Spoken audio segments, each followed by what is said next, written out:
A problem with President Obama's Secret Service detail is overshadowing his trip to Colombia this morning. He's there for the Summit of the Americas.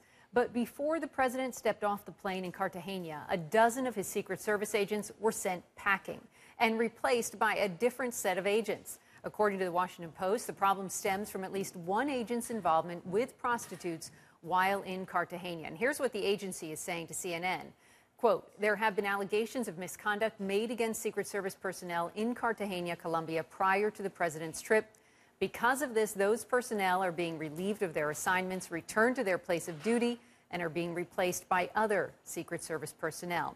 The agency says the president's security was never compromised. We all got a quick reminder of how important security is for a trip like this. There were 4 explosions in Colombia yesterday, 2 in Cartagena, where the president is, and 2 near the U.S. Embassy in Bogota.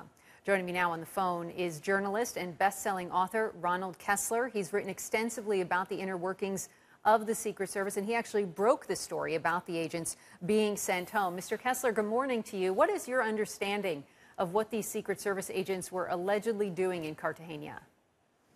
There are actually all 12 agents involved in this situation involving prostitutes, and one of the agents did not pay one of the prostitutes, and she complained to local police, and that's how this all started.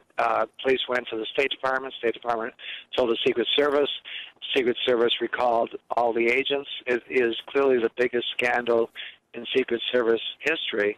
The only thing that comes close is the penetration of the state dinner by the Salahis and the third intruder, which I also broke. And it goes back to a culture of laxness in the Secret Service, which I revealed in my book, In the President's Secret Service. Corner cutting, just a lax attitude, which contributes to this kind of thing. Do we have any idea how many, I mean, if all 12 were sent home, do we know how many were actually involved in this? My understanding is all 12 were, to one degree or another, whether actually doing it or covering it up. And they're all going to be investigated by the Office of Professional Responsibility. And just to be clear, soliciting prostitution in Colombia is not illegal, correct? Right, as long as it's in certain designated areas. But, of course, it's totally inappropriate for Secret Service agents to be going to prostitutes, especially on a foreign trip when they're protecting the president. And it subjects them to possible blackmail because, one of these prostitutes, knowing that an agent is with the Secret Service, could blackmail them. Many of them are married, could blackmail them by insisting that, let's say, a terrorist be allowed into a secure area, which could result in an assassination. So it's really shocking.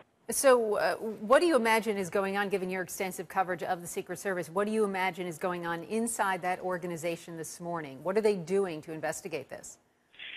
Well, there's tremendous embarrassment. They certainly didn't want it to come out. I was able to get the story. They never would have revealed it. But it's the same situation as what happened with the Salahis. Nothing ultimately happens. President Obama expresses confidence in the Secret Service Director, Mark Sullivan, who's presided over all these fiascos.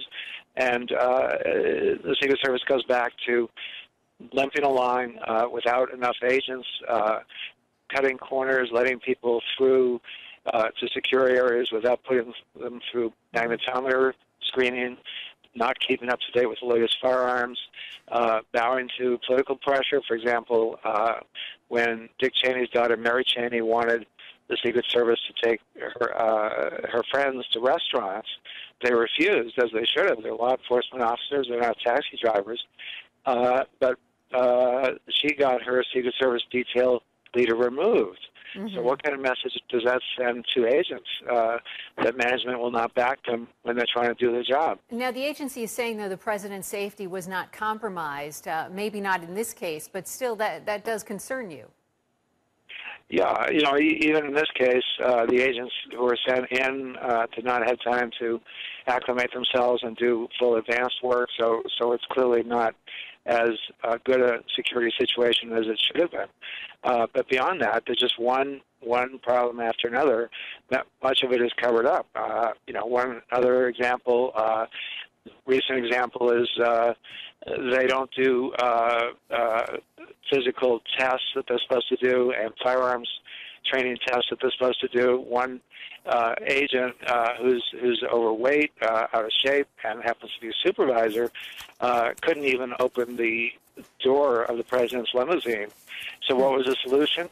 The Secret Service said, try to park the limousine in a way so that she can get out easily, rather than having her removed.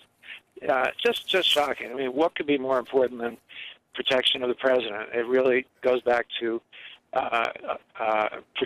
upholding democracy, because if you have an assassination, that nullifies democracy, and yet they're cutting corners right and left.